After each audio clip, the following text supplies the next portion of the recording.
So you've referenced these multiple books. I'm wondering, what are your thoughts on Second Enoch as well? Yeah, if you finished First Enoch, I suppose you're, thinking I'll go to the sequel and read Second Enoch.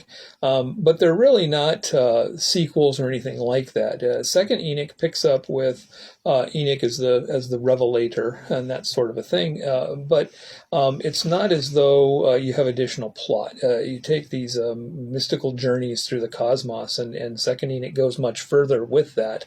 And the rabbi Ishmael there, he has these additional visions. 13, it goes even further, that in developing this cosmological journey, he sees heaven and he sees hell. And probably a lot of scholars think that Dante, when he wrote the Inferno, knew Third Enoch, because they've got the sort of the ironic punishments and people being tortured in ways that sort of reflect their sins in life. One of the other things that's interesting as far as the cosmology gets more complex, the other thing that gets more complex is the angelology.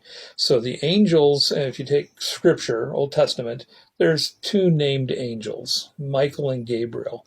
And even those two names are fairly generic, even though we kind of think of them as the classic angel names. It's just mighty man of God and, who was like God.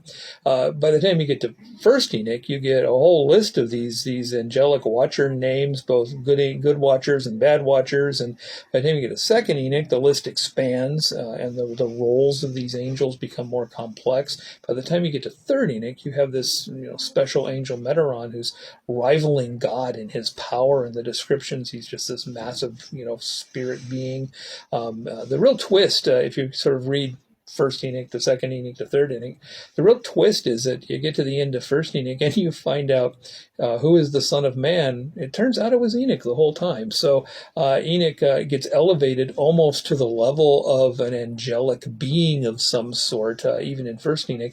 That gets picked up in Second Enoch and developed in Third Enoch as well.